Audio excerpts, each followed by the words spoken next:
Kuasa hukum Richard Eliezer Pudihang Lumiu atau Baradae, Roni Talapesi mengatakan bahwa foto-foto yang dijadikan bukti di persidangan tidak ada korelasinya.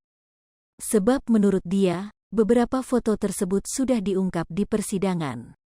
Apalagi menurutnya, bukti yang dihadirkan oleh kubu Ferdy Sambo ini harusnya masuk kepada pembelaan.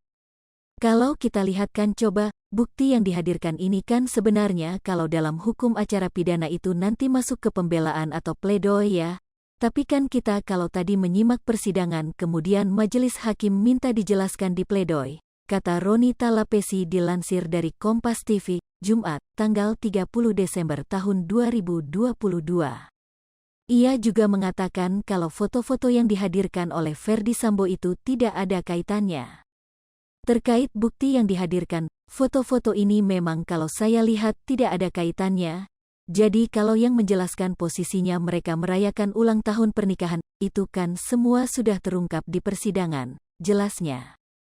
Roni Talapesi juga menyoroti foto yang memperlihatkan Baradae sedang memfogging kamar di salah satu rumah milik Ferdy Sambo. Apa kaitannya gitu? Kan tidak ada kaitannya, tidak ada korelasinya. Dan menurut kami ini tidak ada signifikan terkait dengan perkara, kata dia. Ia juga menyebut kalau peristiwa di Magelang itu hanya ilusi belaka. Sementara itu, kuasa hukum Ferdy Sambo, Febri Diansyah mengungkap alasan foto Nofriansyah Yosua Huta Barat atau Brigadir J sedang berada di kelab malam dijadikan barang bukti yang meringankan untuk kliennya. Febri mengatakan, dalam pemeriksaan saksi ahli sebelumnya sudah dijelaskan bagaimana kepribadian Brigadir J. Ia menilai, dalam perkara kasus pembunuhan berencana, tingkah laku korban perlu menjadi pertimbangan untuk diungkap di persidangan.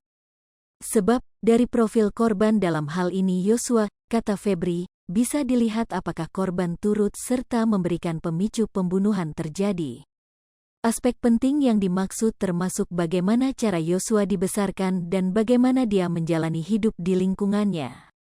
Salah satunya adalah berada di kelab malam. Sebagai contoh lingkungan dalam kehidupan Yosua. Selain profil korban, Febri mengatakan, profil pelaku, dalam hal ini terdakwa Ferdy Sambo juga harus menjadi pertimbangan. Menurut Febri, dengan menelisik aspek-aspek psikologis di atas, bisa memberikan gambaran apakah saat peristiwa pembunuhan Ferdy Sambo dalam keadaan tenang atau tidak.